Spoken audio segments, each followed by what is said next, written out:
incidence was in Gauteng province, where we are now, the incidence of 52.8, and again reflecting the traffic coming in the international airport, Oliver Tambo Airport, where, and also importation into Gauteng, into this province. Second highest incidence in the Western Cape, and third highest incidence in KwaZulu-Natal. The big, large metropolitan areas where there's contact with international travel.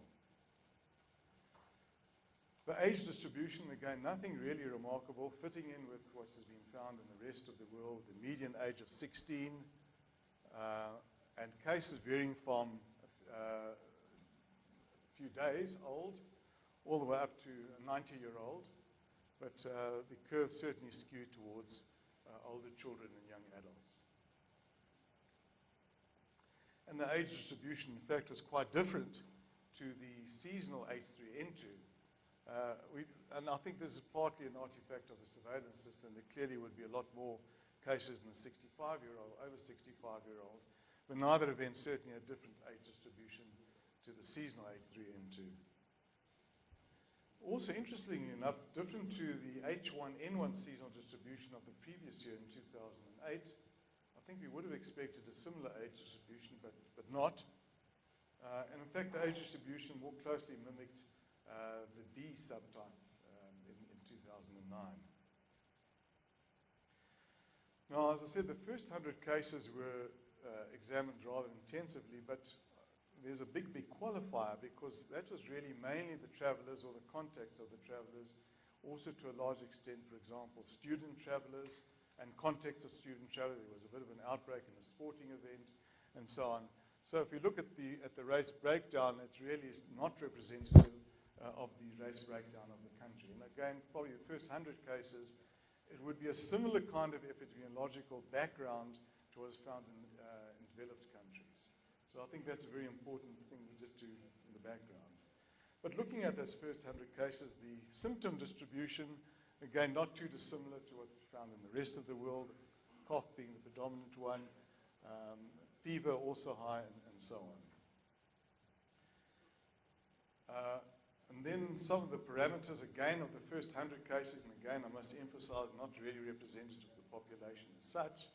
Secondary attack rates, again, not too dissimilar to what's found in the United States and other Northern Hemisphere countries. Secondary attack rate of the households, 17%, confirmed cases 10%.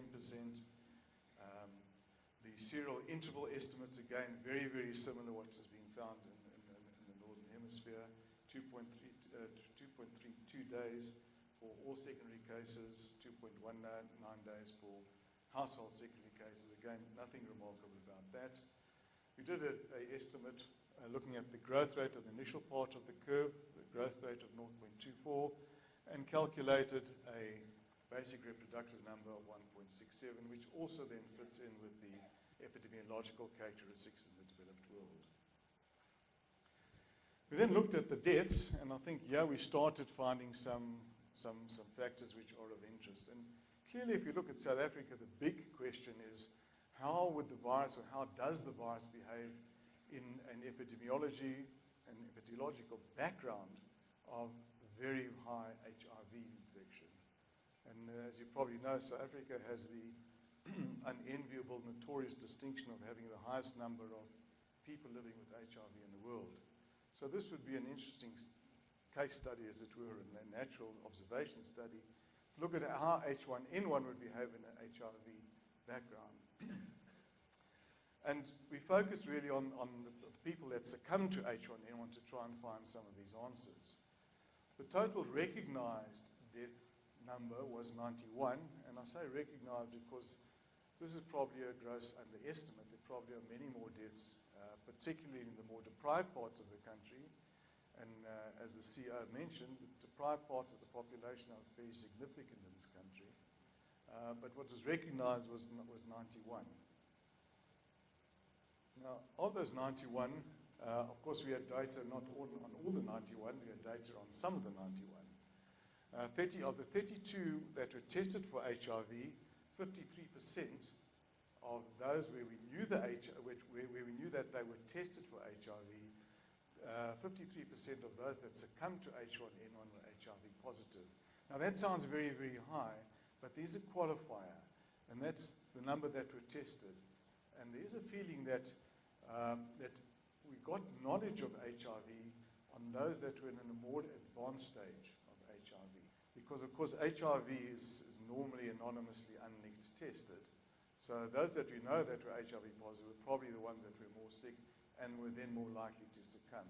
So I'm putting this up that there probably is an indication, but certainly not hard evidence, that HIV is a major risk factor. But certainly it's pointing that way.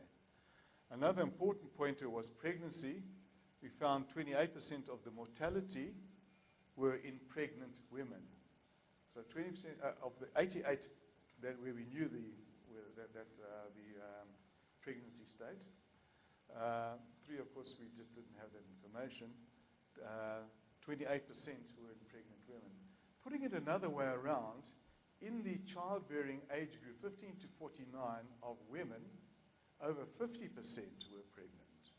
So certainly pregnancy, I think there's pretty strong evidence as a major risk factor in our population. And within that, HIV-positive pregnant women was certainly a major risk factor. No comorbidities were identified in 21% of the 76 where we had that information. Diabetes, obesity, and so on, not too dissimilar to other countries. So let me just conclude, because I've probably overstepped my time. Just a couple of characteristics of the outbreak which we responded to here in South Africa. There was a delayed commencement due to relatively low influx of travelers. The epidemiology of the first 100 cases, not unexpectedly very similar to what's found in the developed world. The presentations in developed and deprived communities, I think, still need to be determined. I think the importance of what we observed in the first wave is that it can prepare us as an MPHI for the second wave, where we can try and find more cast iron or more evidence-based information.